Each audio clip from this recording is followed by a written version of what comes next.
And of course, we've got the World Trade Organization.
being proposed, but it's very difficult. And if you heard one of the experts on KTN yesterday saying it's a very complex issue, you cannot simply unbundle it by merely reporting it. But when you look at, for example, why we need to export our coffee roll, why we need to export our tea roll, and then it goes somewhere in London processed and it's called English tea, then it becomes a very big question. Why do we have to take our coffee to France and have it blended and it's returned here as Nescafe and so on? Those are begging questions that need answers. So until we start doing value addition locally in partnership with those big boys in town, then it's going to be very difficult for us to penetrate the markets. Our flowers, for example, from Kenya are a hit in the European supermarkets. But what do ordinary farmers get? What do the workers in Naivasha and environs get in terms of resources? Are they underpaid? Why would a single rose cost $3, $4, $5 in US, while in Naivasha it's less than half a dollar? Those are questions that we really need to start answering. But we must also start pushing the agenda of increasing our exports also, because we are net importers of nearly everything else, including foodstuff. More consumers than producers. So we can't grow the economy that way, and really leaves us in difficult situations. I've seen our good friend Dr. Muhisa Kitui trying to push some of the agenda that may try to help African countries, but it's still a long shot. In addition, I think the media needs to do a better job of covering what we can do in terms of intra-African trade. Or South-to-South trade, maybe with Asia and other nations that are developing.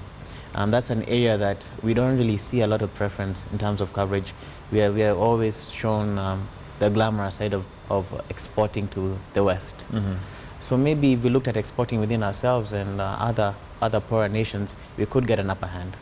And what are some of the areas possibly that we could expect to have the media report on, given that the WTO is not yet over, so that we can project and see, can we do that? In other words, wrapping up the whole thing once it's done, in terms of now reporting to the to our readers and our viewers.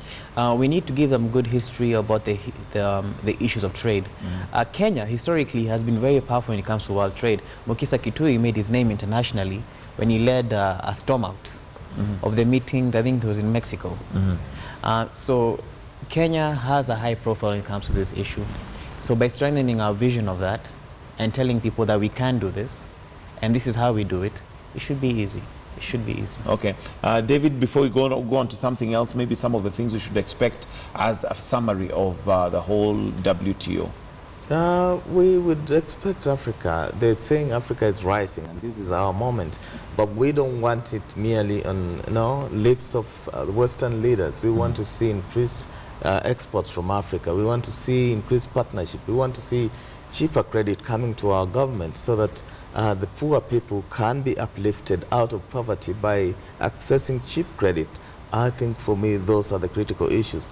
Very many African countries are still confronted with food deficiency, and those are the issues that should concern us. Can they partner with African countries to make sure that no child sleeps hungry, no mouth goes without medicine? Those for me are pertinent questions. Sure. All right. We hope that that's all going to be covered.